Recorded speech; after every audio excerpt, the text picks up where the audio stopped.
तो क्या हाल है। अगर आप लोग सुबह सुबह एग्जाम देने वाले तो भाई साहब ये सारे क्वेश्चन एक बार आप लोग देख लो। मैं जल्दी जल्दी बता दे रहा हूँ। ये सारे के सारे इंपॉर्टेंट है, आप लोग देख सकते हो। सारे के सारे इंपॉर्टेंट है, ठीक है। तो यहाँ पर टाइम वेस्ट नहीं करते हैं, आप लोग देख सकते हो। सारे के सारे इंपॉर्टेंट ही हैं, ठीक है। मैंने लिखे हैं रात के, तैयार किए हैं रात को, और ये अभी मैं वीडियो 2 बजे शूट कर रहा हूँ। तो यहाँ पर देखो दोस्तों, सबसे पहले है तेल एवं वसायुक्त खाद्य पदार्थों को नाइट्रोजन से प्रभावित क्यों किया जाता है, ये क्वेश्चन है।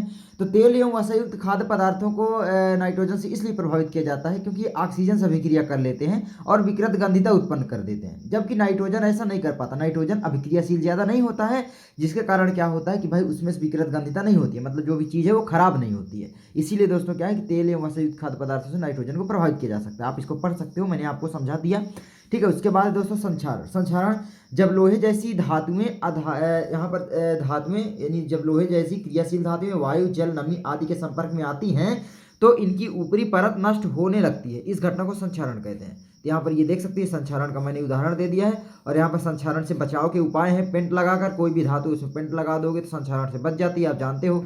ग्रीस या तेल लगा देने से भी संक्षारण से बचाव किया जा सकता है। और मिश्र धातु बनाकर, याद कर लेना। विकृत गंधिता पर भी आपसे पूछ सकता है। तो जब तेल या वसायुक्त खाद्य सामग्री ऑक्सीजन के संपर्क में आते हैं तो इनके स्वाद एवं गंध में परिवर्तन होने लगता है और ये खराब होने लगते हैं और खाने योग्य नहीं रह जाते। इस घटना को विकृत गंधिता कहते हैं। याद कर लेना, वेरी इंपॉर्टेंट क्वेश्चन है। उसके बाद दोस्तों आगे यहाँ पर आता है, देखो सबसे इंपॉर्टेंट है धावन सोडा का रासायनिक नाम, बनाने की विधि एवं 2 उपयोग लिखिए। तो धावन सोडा का रासायनिक नाम होता है दोस्तों यानी A2CO3 × 10H2O, इसको बोलते हैं सोडियम कार्बोनेट। बनाने की विधि दोस्तों होती है सोडियम हाइड्रोजन कार्बोनेट को जब गर्म किया जाता है तो ये सोडियम कार्बोनेट और जल और कार्बन डाइऑक्साइड के रूप में टूट जाता है, तो हमें यहाँ पर धावन सोडा प्राप्त हो जाता है। ये धावन सोडा ही है, ठीक है।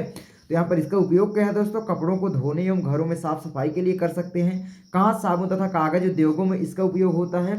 और उसके बाद दोस्तों यहाँ पर तीसरा है जल की स्थायी कठोरता को हटाने के लिए भी धावन सोडा का उपयोग किया जाता है। उसके बाद दोस्तों याद कर लेना, खाने का सोडा यानी मीठा सोडा का रासायनिक नाम, बनाने की विधि एवं 2 उपयोग लिखिए। तो यहाँ पर इसका जो रासायनिक नाम है दोस्तों sodium hydrogen carbonate, sodium hydrogen carbonate होता है, सोडियम बाइकार्बोनेट भी बोलते हैं। तो बनाने की विधि होती है भाई, सोडियम कार्बोनेट के जलीय विलयन में कार्बन डाइऑक्साइड गैस प्रवाहित करने पर इसका निर्माण होता है। बिल्कुल सिंपल है। जैसे देखिए दोस्तों कि सोडियम कार्बोनेट ये हुआ, इसका जलीय विलयन मतलब जल हुआ और इसमें कार्बन डाइऑक्साइड गैस प्रवाहित हुई, तो सोडियम हाइड्रोजन कार्बोनेट प्राप्त हुआ। और इसी को जब गर्म कर दिया जाता है तो फिर इसमें ये टूट जाता है। आप लोग ये जानते हो, यहाँ पर आपने पढ़ा ना, ये इसमें टूट जाता है, ठीक है। उसके बाद दोस्तों और भी एक विधि है कि भाई सोडियम क्लोराइड के जलीय विलयन में कार्बन डाइऑक्साइड और अमोनिया गैस प्रवाहित करने पर ये अमोनियम क्लोराइड और सोडियम हाइड्रोजन कार्बोनेट यानी आपका सोडियम बाइकार्बोनेट प्राप्त होता है। ये यहाँ पर है, ठीक है। तो याद कर लेना, इसका उपयोग है दोस्तों सोडियम क्लोराइड के जलीय विलयन में कार्बन डाइऑक्साइड, यहाँ पर ये है बनाने की विधि, 2 विधि मैंने बता दी है, ठीक है। उसके बाद उपयोग है दोस्तों घरों में स्वादिष्ट खस्ता पकौड़े बनाने के लिए भी मीठे सोडे का प्रयोग किया जाता है, यानी बेकिंग सोडा या फिर आप कह सकते हो खाने वाले सोडा का, ठीक है। उसके बाद दोस्तों है प्रति अम्ल यानी एंटासिड के रूप में, जब हमारे पेट में जलन होती है, उदर में दर्द होता है, जब हमारा उदर अधिक मात्रा में हाइड्रोक्लोरिक अम्ल उत्पन्न करता है, तब यहाँ पर इसका एंटासिड के रूप में, संगठक के रूप में प्रयोग किया जाता है। खाने को शीघ्रता से पकाने के लिए भी इसका उपयोग किया जाता है। याद कर लेना, वेरी इंपॉर्टेंट क्वेश्चन है सारे के सारे। उसके बाद दोस्तों यहाँ पर विरंजक चूर्ण का रासायनिक नाम, उपयोग एवं बनाने की विधि। दोस्तों विरंजक चूर्ण का रासायनिक नाम है कैल्शियम ऑक्सीक्लोराइड और इसका कैल्शियम ऑक्सीक्लोराइड, ठीक है। तो यहाँ पर है, तो इसको और भी विरंजक चूर्ण भी बोला जाता है, आप जानते हो, विरंजन के लिए उपयोग में आता है। उसके बाद दोस्तों सूखे बुझे हुए चूने से क्लोरीन गैस प्रवाहित करने पर ही हमें कैल्शियम ऑक्सीक्लोराइड यानी विरंजक चूर्ण का प्राप्त होता है, इसका निर्माण होता है। तो इसका उपयोग क्या है भाई, पेयजल को जीवाणु रहित बनाने में। तो याद कर लेना, बहुत इंपॉर्टेंट है, बहुविकल्पी में पूछा जाता है कि भाई पेयजल को जीवाणु रहित बनाने में क्या उपयोग किया जाता है। तो फार्मूला दे देगा तो आप याद रख लेना। ऊन को सिकुड़न रहित बनाने में भी इसका प्रयोग होता है और चीनी को सफेद करने में, यानी चीनी के विरंजन में, ठीक है। चलिए आगे दोस्तों, ये देखो प्लास्टर ऑफ पेरिस को बनाने की विधि, उपयोग एवं रासायनिक नाम लिखिए। तो बनाने की विधि दोस्तों है, जिप्सम को जब 120 से 130 सेल्सियस ताप पर गर्म किया जाता है तब यह प्लास्टर ऑफ पेरिस बनता है। ये देखो इस तरीके से यह अभिक्रिया आप पढ़ सकते हो, ठीक है। कैल्शियम सल्फेट ही होता है ये हो गया। उसके बाद प्लास्टर ऑफ पेरिस सफ़ेद रंग का चूर्ण होता है, इसे तेज गर्म करने पर पुनः यह जिप्सम बन जाता है। और इसका उपयोग क्या होता है भैया, इस शल्य चिकित्सा में डॉक्टर द्वारा टूटी हुई हड्डियों को जोड़ने में, ठीक है। तो ये आप लोग एक बार देख लो, हो सकता है आपके दिमाग में क्लिक कर जाए और आपको आ जाए, तो बहुत ही मुझे खुशी होगी आपके एग्जाम में अगर आ गए। कुछ महत्वपूर्ण रिएक्शंस दोस्तों, जैसे कि ये देख सकते हो, है ना, जब आप सोडियम हाइड्रोजन कार्बोनेट यानी खाने वाले सोडे को गर्म करते हो तो यहाँ पर सोडियम कार्बोनेट यानी धावन सोडा प्राप्त होता है। और जब धावन सोडा के जलीय विलयन में कार्बन डाइऑक्साइड गैस प्रवाहित होती है तो पुनः हमारा फिर से ये प्राप्त हो जाता है, आप जानते हो। और उसके बाद कैल्शियम हाइड्रोक्साइड में क्लोरीन गैस प्रवाहित करने पर कैल्शियम ऑक्सीक्लोराइड यानी विरंजक चूर्ण का निर्माण होता है। उसके बाद सोडियम हाइड्रोजन कार्बोनेट में हाइड्रोक्लोरिक अम्ल की अभिक्रिया करवाने पर सोडियम क्लोराइड जल और कार्बन डाइऑक्साइड गैस प्राप्त होते हैं, याद कर लेना। उसके बाद इंपॉर्टेंट है बहुत ज़्यादा उदासीनीकरण अभिक्रिया। तो देखो उदासीनीकरण अभिक्रिया बिल्कुल सिंपल है। जब अम्ल जो है दोस्तों वो क्या करता है, अम्ल जो है दोस्तों क्षार से अभिक्रिया करता है, तब दोस्तों लवण और क्या बनता है दोस्तों, जल बनता है, यानी H2O बनता है। बस सिंपल यही अभिक्रिया हो गई आपकी। कैसे कि भाई जब अम्ल एवं क्षार की पारस्परिक यानी आपसी अभिक्रिया होती है तो लवण एवं जल बनते हैं। इस घटना को या इस क्रिया को कह सकते हो, या इस अभिक्रिया को उदासीनीकरण अभिक्रिया कहते हैं। इसमें अम्ल क्षारक के प्रभाव को समाप्त करता है तथा क्षारक अम्ल के प्रभाव को समाप्त करते हैं। इसमें क्या, ये आप जानते हैं क्षारक और अम्ल दोनों एक दूसरे के विपरीत होते हैं, है ना। अम्ल क्षारक से लड़ाई करता है कि मैं तेरा प्रभाव समाप्त करूंगा, क्षारक अम्ल का, और दोनों जब बराबर लड़ाई होती है दोनों के बीच में, तब यहाँ पर लवण और जल प्राप्त होता है, याद कर लेना। और यहाँ पर ये इसके एग्जाम्पल है, सोडियम हाइड्रोक्साइड की जब यहाँ हाइड्रोक्लोरिक अम्ल से क्रिया होती है तो सोडियम क्लोराइड और जल बनता है। तो दोस्तों इसका एग्जाम्पल ये है बिल्कुल सिंपल सा भाई, कि आपका जो OH माइनस आयन होता है जब इसकी अभिक्रिया H प्लस आयन से होती है तो यहाँ पर जल ही बनता है, क्या बनता है, H2O बनता है। तो बिल्कुल सिंपल यही है भैया, ये OH माइनस आयन है, इसकी इसमें से अभिक्रिया हो गई और यहाँ पर ये दोनों H2O बना लिए, तो यहाँ पर हो गया सोडियम क्लोराइड और जल। उसी तरीके से KOH जब अभिक्रिया के हाइड्रोक्लोरिक अम्ल से तो KCl प्लस H2O यानी जल, और जब सोडियम हाइड्रोक्साइड की अभिक्रिया H2SO4 से होती है दोस्तों, तो भी क्योंकि ये भी अम्लीय है ना, सल्फ्यूरिक अम्ल आप जानते हो, तो यहाँ पर सोडियम सल्फेट और यहाँ पर बना लेता है जल। ठीक है, आई होप आप समझ गए होंगे। चलिए आगे धातु एवं अधातु वाले चैप्टर से सबसे इंपॉर्टेंट भर्जन आप जानते हो 2 नंबर में पूछ लेता है। तो यहाँ पर भर्जन का इंपॉर्टेंट चीज़ ये है कि भाई सांद्रित अयस्क को अकेले या किसी अन्य पदार्थ के साथ उसके गलनांक से नीचे यानी बिना पिघलाए वायु के नियंत्रित मात्रा में यानी वायु की उपस्थिति में गर्म करने की प्रक्रिया को भर्जन कहते हैं। आप याद कर लेना सल्फाइड अयस्क को, कैसे याद कर लोगे, सल्फाइड अयस्क को वायु की उपस्थिति में उसके गलनांक से कम ताप पर गर्म करने की प्रक्रिया को भर्जन कहते हैं। बिल्कुल सरल सी परिभाषा मैंने बता दिया। ठीक है, यहाँ पर सल्फाइड अयस्क के लिए उपयोग में आता है। तो ये आपके कुछ एग्जाम्पल हैं। ठीक है, ये एग्जाम्पल आप लोग एक बार पढ़ लो, नज़र मार लो। ठीक है, उसके बाद दोस्तों यहाँ पर जैसे कि ये देखो है ना, आयरन सल्फाइड है और यहाँ पर ऑक्सीजन से अभिक्रिया हो गई तो यहाँ पर आयरन ऑक्साइड बना लिया और ये सल्फर डाइऑक्साइड गैस बनती है। सल्फर डाइऑक्साइड हर जगह बन रही है, देख रहे हो। उसके बाद दोस्तों ये देखो इंपॉर्टेंट आ गई, सल्फाइड अयस्क को वायु की उपस्थिति में उसके गलनांक से नीचे ताप पर गर्म करने की प्रक्रिया को भर्जन कहते हैं। याद कर लोगे, याद हो जाएगा, एकदम सिंपल है। उसके बाद है निस्तापन। निस्तापन दोस्तों क्या है कि वायु की अनुपस्थिति में गर्म किया जाता है और कार्बोनेट अयस्क को गर्म किया जाता है। किसको भैया, कार्बोनेट अयस्क को। तो सांद्रित अयस्क को वायु की अनुपस्थिति या कम मात्रा में उसके अयस्क यानी गलनांक के नीचे ताप पर गर्म करने की प्रक्रिया को भर्जन, यहाँ पर निस्तापन कहते हैं। क्या कहते हैं, निस्तापन, भर्जन ही रटा हुआ है, ठीक है, निस्तापन कहते हैं। और यहाँ पर इस प्रक्रिया से अयस्क में उपस्थित वाष्पशील अशुद्धियाँ जैसे नमी, जल आदि दूर हो जाते हैं। या आप इसकी परिभाषा लिख सकते हो, कार्बोनेट अयस्क को उसके गलनांक से निचले ताप पर वायु की अनुपस्थिति में गर्म करने की प्रक्रिया को निस्तापन कहते हैं। आई होप आप लोग इसको अब समझ गए होंगे। उसके बाद भर्जन एवं निस्तापन में अंतर, भैया बिल्कुल सिंपल है, परिभाषा से बन जाएगा। यह प्रायः सल्फाइड अयस्क के लिए उपयोग होता है जो भर्जन होता है। निस्तापन दोस्तों जानते हो कार्बोनेट अयस्क के लिए उपयुक्त होता है ना। तो ये हो गया। और ये इसमें क्या है कि भाई वायु की उपस्थिति में इसको गर्म करते हैं, इसको वायु की अनुपस्थिति में गर्म करते हैं। तो इस विधि में अयस्क को वायु की उपस्थिति में गर्म किया जाता है और इस विधि में अयस्क को वायु की अनुपस्थिति में गर्म किया जाता है। अयस्क और खनिज में अंतर आपसे पूछ सकता है। तो अयस्क और खनिज में अंतर दोस्तों याद रख लेना, वे खनिज जिन्हें निकालना लाभकारी होता है एवं कम खर्चे में आसानी से निकाला जा सकता है अयस्क कहलाते हैं। यानी खनिजों को ही अयस्क कहते हैं। सभी खनिज अयस्क ही होते हैं लेकिन सभी अयस्क खनिज नहीं हो सकते। ठीक है, तो सभी अयस्क खनिज नहीं हो सकते लेकिन सभी खनिज अयस्क हो सकते हैं। तो यहाँ पर है पृथ्वी पर प्राकृतिक रूप से पाए जाने वाले तत्वों या यौगिकों को खनिज कहते हैं। उसके बाद है अयस्कों में अशुद्धियाँ नहीं के बराबर होती हैं और खनिजों में अशुद्धियाँ होती हैं जो धातु के निष्कर्षण में बाधा डालती हैं। यानी दोस्तों मेन है कि जहाँ पर हमें लाभ प्राप्त होगा उसको बोलेंगे अयस्क, और जहाँ पर हमें लाभ नहीं होगा यानी लाभ कम मात्रा में होगा, आप कह सकते हो लाभ डाउन रहेगा, वहाँ पर होगा खनिज। याद कर लोगे, याद हो जाएगा। सभी अयस्क से धातु का निष्कर्षण हो सकता है। सभी अयस्कों से क्या धातु का निष्कर्षण हो सकता है और हमें लाभ भी पहुंचेगा फिर, है ना। लेकिन सभी खनिजों से धातु का निष्कर्षण नहीं हो सकता है। ठीक है, याद कर लेना। सभी अयस्क खनिज होते हैं लेकिन सभी खनिज अयस्क नहीं हो सकते। मैंने आपको बताया ना, सभी खनिज जो है दोस्तों वो अयस्क होते हैं लेकिन सभी अयस्क जो है खनिज नहीं हो सकते। मिश्र धातु क्या है भाई, जब दो या दो से अधिक धातुओं को आपस में एक निश्चित अनुपात में मिलाया जाता है उसके समांगी मिश्रण को ही क्या कहते हैं, मिश्र धातु कहते हैं। याद कर लेना। ठीक है, जब दो धातुएं आपस में गलाओगे तो यहाँ पर उसका समांगी मिश्रण प्राप्त होगा निश्चित अनुपात में मिलाने पर। ये नहीं कि कोई भी धातु कितना भी मिला दो, कुछ भी बनाना है तो निश्चित अनुपात में मिलाना पड़ेगा। आप जहाँ विलयन पढ़े होंगे आपने, तो ये सारे इंपॉर्टेंट थे। उसके बाद दोस्तों मैं आपको दिखाना चाहूँगा कुछ चीज़ें। तो ये रहा मेरे पास 2019 का क्वेश्चन पेपर, इसको खोलते हैं, ठीक है। तो इसका सोल्यूशन यहाँ पर देख लो जल्दी से। तो यहाँ पर देखो, ये देखो, एक उत्तल दर्पण की फोकस दूरी 12 सेंटीमीटर, दर्पण के वक्रता पृष्ठ की त्रिज्या होगी भैया 12 दूनी 24 सेंटीमीटर, ठीक है। क्योंकि भाई आर बराबर आप पढ़े होंगे 2F फार्मूला, ठीक है। उसके बाद दो माध्यमों को सीमा परस्पर एक प्रकाश किरण लंबवत आपतित होती तो अपवर्तन कोण होगा भैया 0 डिग्री, क्योंकि लंबवत हो रही है, ठीक है। तो ये याद कर लेना।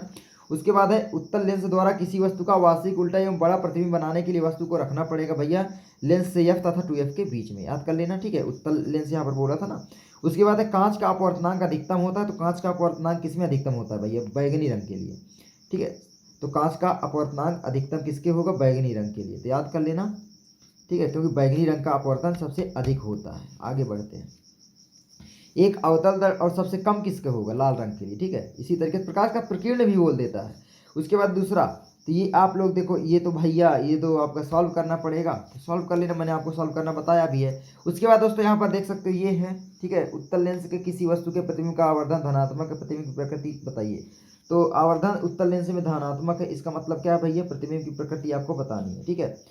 तो उसके बाद है आप ये सारी चीज़ देख सकते हो। और उसके बाद ये देखो, है ना, किसी को सॉल्व करना, और सॉल्व भी क्या करोगे, है ना, आपका एग्जाम आने वाला है तो दिक्कत नहीं। चलो हम ये बहुविकल्पी सॉल्व करते हैं।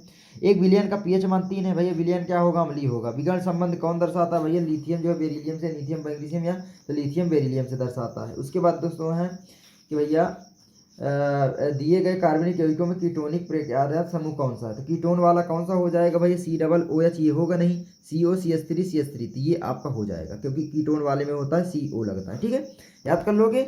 आगे दोस्तों, आगे आता है निम्नलिखित यौगिकों के IUPAC नाम बताइए भैया। इसका IUPAC नाम क्या होगा? Meth ACH3, meth eth pro but, butyne क्या हो जाएगा? ब्यूटाइन, 1 ब्यूटाइन, है ना, क्योंकि 1 ही पर ही CH है, तो ब्यूटाइन हो जाएगा। उसके बाद है भाई, क्योंकि ट्रिपल बंद है ना तो आइन लगेगा, ठीक है, तो ये आप याद रख लेना। डबल बंद होगा तो इन लगता है, और सिंगल होगा तो एन होता है।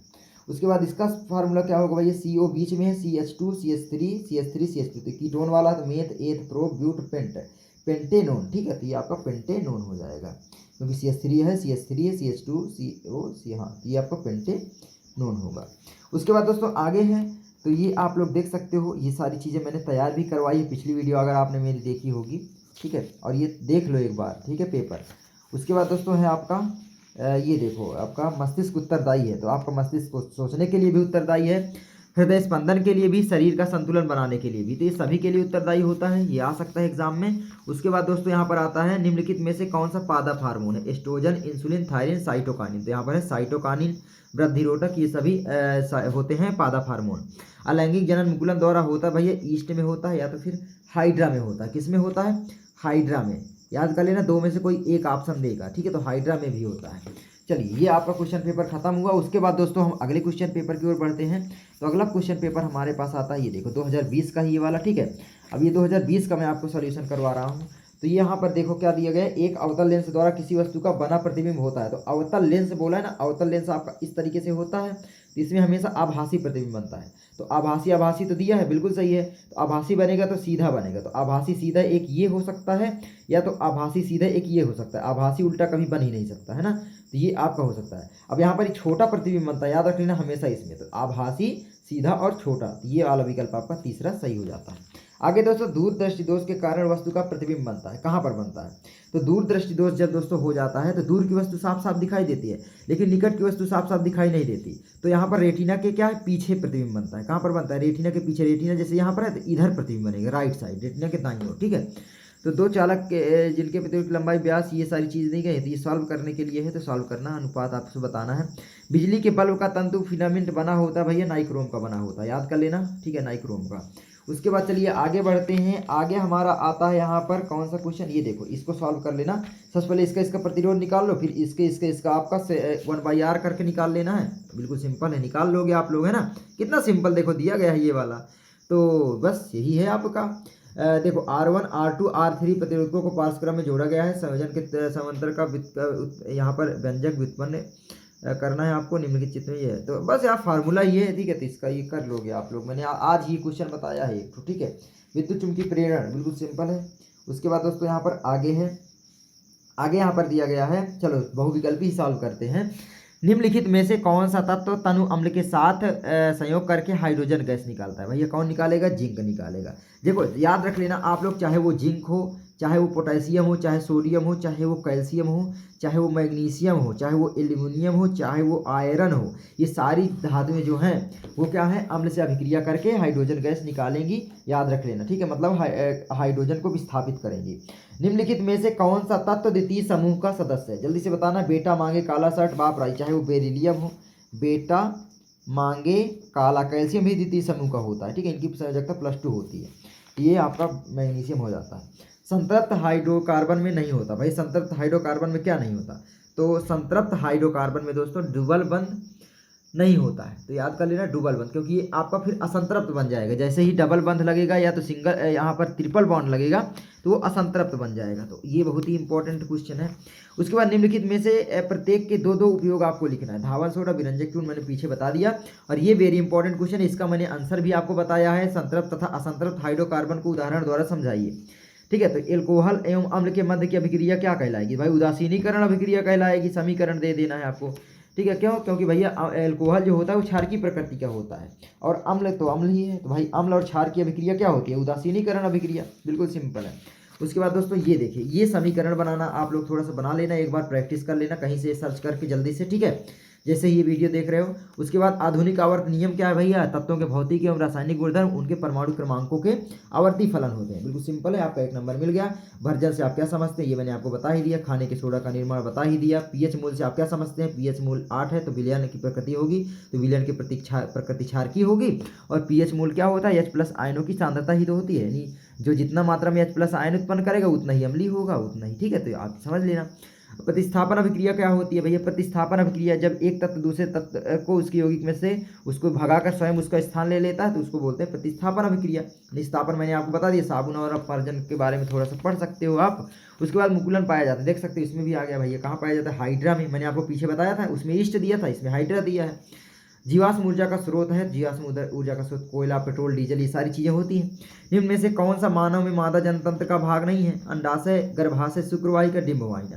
तो यहाँ पर अंडाशय भी होता है, गर्भाशय भी होता है, डिंबवाहिनी नली भी होती है, शुक्रवाहिका यहाँ पर हो जाएगी, ठीक है।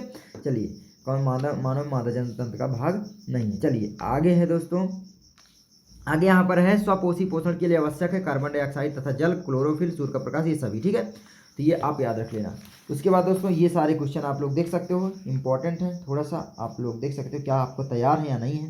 जैसे यहाँ पर दोस्तों परिवार नियोजन वाला बहुत पूछा जाता है, तो ये भी खत्म होता है। उसके बाद आता है हमारे पास ये कोड का 2022 का, तो इसको हम सॉल्व करते हैं। तो ये आपका होता है, देखो ये सॉल्यूशन है।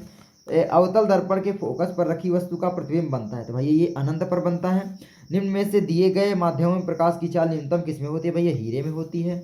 और 5 ओम प्रतिरोध तार को 5 बराबर टुकड़ों में जब आप तोड़ दोगे तो प्रतिरोध 1 ओम होगा, ठीक है। तो ये आप याद रख लेना। उसके बाद जैसे 10 ओम बोल दे, 10 ओम के तारों को आप एक एक टुकड़े में तोड़ दें तो प्रतिरोध कितना होगा? 1 ओम ही होगा, चाहे जितना रहे, है ना।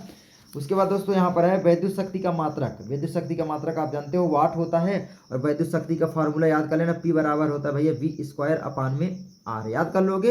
याद कर लेना, ठीक है, क्योंकि भाई पूछ सकता है, 2 चीज़ दे देगा, एक चीज़ आपसे पूछ लेगा। चलिए आगे है। और ओम किसका होता है भैया? ये आपका प्रतिरोध का होता है। एम्पियर आपका विद्युत धारा का होता है। वोल्ट आपका किसका होता है? विभवांतर का होता है, ठीक है। तो ये याद कर लेना। उसके बाद है दोस्तों, मैंने आपको बता दिया बहुत सारी चीज़ें। वाहनों में उत्तल दर्पण का प्रयोग क्यों किया जाता है भैया? पश्च दृश्य दर्पण के रूप में। क्यों? क्योंकि भाई इसका दृष्टि क्षेत्र अधिक होता है, ये हमेशा प्रतिबिंब आभासी और सीधा बनाता है। बिल्कुल सिंपल। और ये आप लगा लोगे फार्मूला। अवतल लेंस की फोकस दूरी दी गई है, प्रतिबिंब लेंस से 20 सेंटीमीटर दूरी पर बने, तो ये सारी चीज़ें हैं ना। 20 V बराबर 20 दिया है, तो वह इसका आप इस फार्मूला याद कर लेना। लेंस वाला फार्मूला होता है 1/V - 1/U बराबर में 1/F। ये फार्मूला याद रख लेना, और इसी में से ये आपका आ जाएगा, ठीक है। तो लगा कर बताना कितना आएगा। चलिए, लगाना तो आपने सीख लिया होगा, तो ये है। उसके बाद ठीक है, इंपॉर्टेंट नहीं है उतना इधर।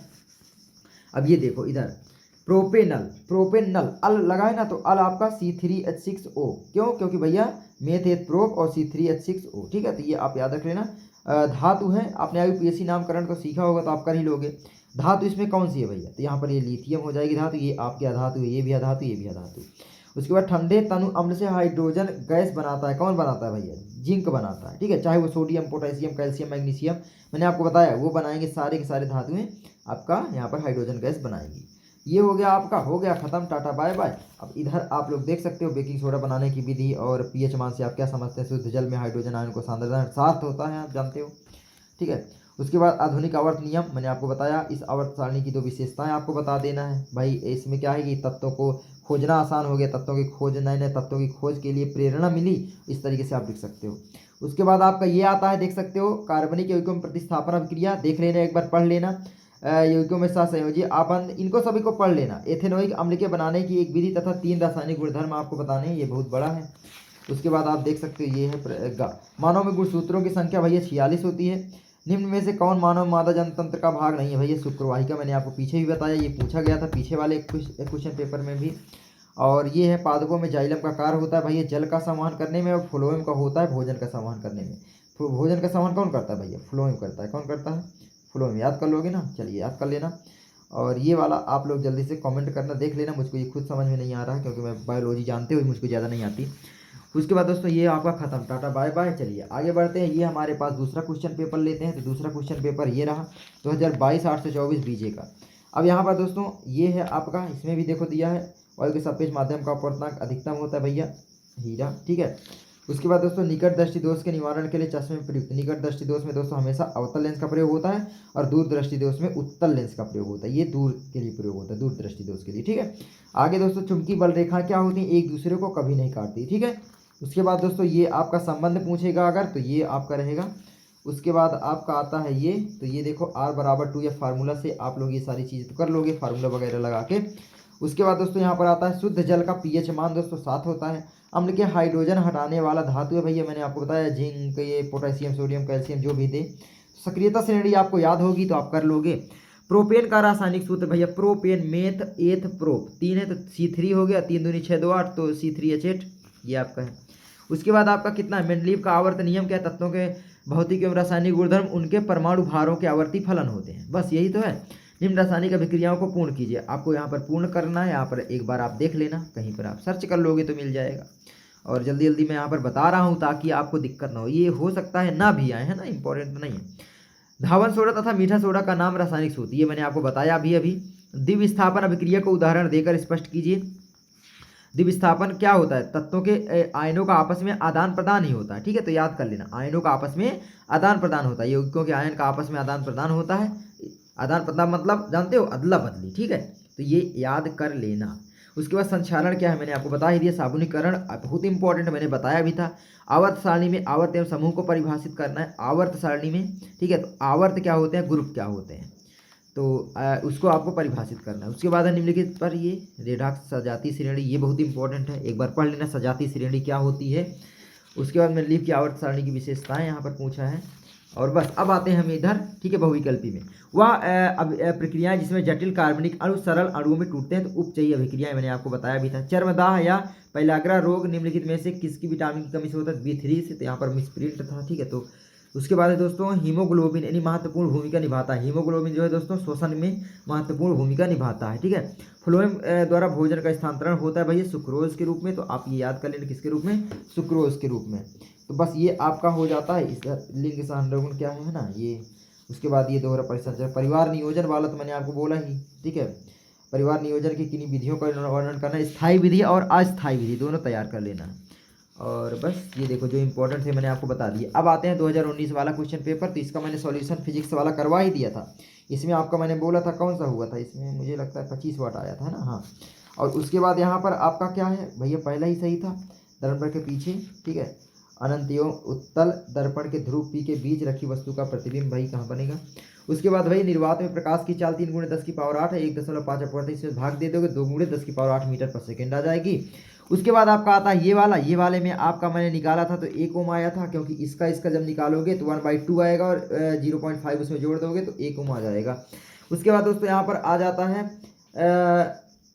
दूरदृष्टि दोष को परिभाषित कीजिए। इसको दूर करने के लिए आप किस प्रकार का लेंस प्रयोग करेंगे। दूरदृष्टि दोष क्या होता है? जब दूर की वस्तु साफ साफ दिखाई देती है परंतु निकट की वस्तु साफ साफ दिखाई नहीं देती। दूरदृष्टि दोष के निवारण के लिए हम उचित फोकस दूरी के उत्तल लेंस का प्रयोग करते हैं। स्वच्छ आकाश नीला क्यों दिखाई देता है? क्योंकि प्रकाश के प्रकीर्णन के कारण।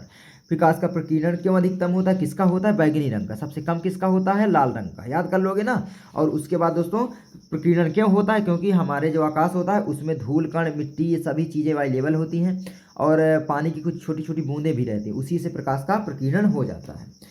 उसके बाद दोस्तों ये वाला है 1.5 वोल्ट आंतरिक प्रतिरोध इतना है इस सेल द्वारा अधिकतम। तो यहाँ पर आई बराबर दोस्तों V अपान आर से लगा दो। तो V आपका जितना दिया गया 1.5 और R कितना दिया गया है 0.5। तो यहाँ पर आपका 3 आ जाएगा। ठीक है, तो 5 3 15 3 आपका आ जाएगा। चलिए, आई होप आप लोग समझ गए होंगे। उसके बाद दोस्तों यहाँ पर आगे है अपनी कार या बाइक के पीछे वाले वाहनों को देखने के लिए आप किस प्रकार का दर्पण प्रयोग करें। भाई हम उत्तल दर्पण का प्रयोग करेंगे। कारण सहित आपको बताना है। तो कारण क्या होता है? क्योंकि इसका दृष्टि क्षेत्र अधिक होता है, ये वस्तु का छोटा प्रतिबिंब बनाता है और आभासी एवं सीधा प्रतिबिंब बनाता है। बनने वाला प्रतिबिंब क्या होगा? वास्तविक या आभासी? तो यहाँ पर होगा आभासी। आभासी होगा तो सीधा। और ये वाला आपको दर्पण सूत्र याद कर लेना है। 1/F बराबर में दोस्तों होता है 1/V प्लस 1/U।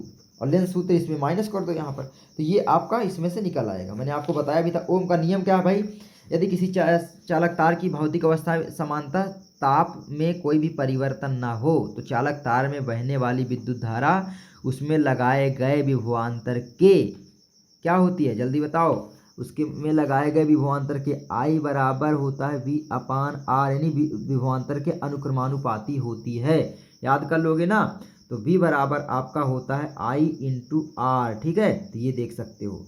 यदि किसी चालक तार की समानता भौतिक अवस्था जैसे ताप में कोई भी परिवर्तन ना हो तो चालक में बहने वाली विद्युत धारा उसमें लगाए गए विभवांतर के अनुक्रमानुपाती होती है। चलिए आगे बढ़ते हैं। आगे है ये आपका ओम का नियम का फॉर्मूला है। लेंस की क्षमता से आप क्या समझते हैं? लेंस द्वारा क्या है भाई? किरण को मोड़ना ही लेंस की क्षमता कहलाती है। ठीक है, तो ये आप याद कर लेना। और लेंस की क्षमता का मात्रक डायोप्टर होता है और इसका फार्मूला होता है लेंस की क्षमता का P बराबर यानी क्षमता बराबर 1/F। ये आपका मीटर में होना चाहिए। और अगर आपका P बराबर 100/F करना है तो ये आपका फिर F सेंटीमीटर में होना चाहिए। ठीक है, चलिए आगे बढ़ते हैं। आगे आपका दोस्तों आता है ये देखो। ठीक है, ये आप कर लेना। विद्युत चुम्बकीय प्रेरण पढ़ लेना एक बार, बहुत इंपॉर्टेंट है। क्षारक के साथ हल्दी का रंग होता है भैया भूरा लाल होता है। उसके बाद यहाँ पर है अम्लीय वर्षा के जल का संभावित पीएच मान भैया 5.6 से जब कम होता है अम्लीय वर्षा कहलाती है, तो 5.2 हो जाएगा। उसके बाद आपका एसिटेल्डिहाइड का IUPAC नाम भैया एसिटेल्डिहाइड बोला है ना, तो मेथ एथ एसिटेल्डिहाइड का अल होगा तो ये वाला एथेनल। और मेथेनल किसका होगा भैया? H। ठीक है, HCHO ये आपका फार्मेल्डिहाइड होगा। क्या होगा भैया? मेथेनल को फार्मेल्डिहाइड बोलते हैं। आगे साबुन की सफाई प्रक्रिया को मिशेल अवधारणा के आधार पर, साबुन पर तो आएगा ही आएगा। ये देखो प्लास्टर ऑफ पेरिस पर आ गया। उसके बाद आपका ये है। चलिए बायोलॉजी के देखते हैं, तो इधर देख लो आप जल्दी जल्दी। आघातवर्धता तन्यता मैंने आपको बताया ही है ना। आघातवर्धता मतलब चादर के रूप में परिवर्तित करना। तन्यता मतलब कोई भी धातु को खींचकर तार के रूप में परिवर्तित करना। उसके बाद जिंक, यहाँ पर सल्फाइड आयस्क के निष्कर्षण। सल्फाइड आयस्क का निष्कर्षण कैसे हो भाई? निस्तापन करके। तो लिख दो जिंक का यहाँ पर जिंक सल्फाइड है, उसकी जब अभिक्रिया भैया किससे हो जाएगी? ऑक्सीजन के साथ अभिक्रिया कराओगे तो जिंक बाहर हो जाएगा और ये SO2 के रूप में अशुद्धि दूर हो जाएगी, जिंक बाहर हो जाएगी। हो गया, मैंने बता दिया। ठीक है, तो यहाँ पर सल्फाइड आयस्क को जब वायु की उपस्थिति में गर्म करते हैं तो उसको क्या बोलते हैं? भर्जन बोलते हैं। मैंने पीछे आपको पढ़ाया, जल्दी से बताओ, है ना। आगे है एक उदाहरण देकर आपको संक्षारण की व्याख्या करना। बिल्कुल सिंपल लॉलीपॉप क्वेश्चन मेरे भाई, है ना। उसके बाद ये देखो, ये थोड़ा सा बड़ा है तो आप एक बार देख लेना। और ये देखो अब यहाँ पर सॉल्व करवा देता हूँ। केवल जल में घुलनशील होता है भैया विटामिन C। ठीक है, ये ATP तथा NADP.2 का निर्माण होता है भैया माइटोकॉन्ड्रिया में। और ATP ऊर्जा का स्रोत कहा जाता है, माना जाता है। उसके बाद दोस्तों ये मुकुलन पाया जाता है भैया हाइड्रा में। देखो ये भी ये वाला बहुत इंपॉर्टेंट है, मैंने देखा सभी क्वेश्चन पेपर में है। केवल न्यूक्लिक अम्ल तथा प्रोटीन्स के बने होते हैं भैया। कौन बने होते हैं? विषाणु बने होते हैं। ठीक है, तो ये आपका श्वसन दहन में अंतर। और इसके बाद ये ऊर्जा के विभिन्न स्रोत आपको लिख देना है। छोटा सा है, लिख दोगे ऊर्जा के स्रोत है ना, जल ऊर्जा, विद्युत ऊर्जा, रासायनिक ऊर्जा, जो भी आपको लिखना है। तंत्रिका कोशिका का नामांकित चित्र, परिवार नियोजन की विधि, ये तो आपका आना ही आना है। नलिका विहीन ग्रंथियाँ क्या होती हैं, है ना, पढ़ लेना। और उसके बाद आपका ये देखो मेंडल के नियम का है उसकी उचित चित्र द्वारा समझाना है आपको। और ये देखो सारी चीज़ें मैंने आपको बताया ही था।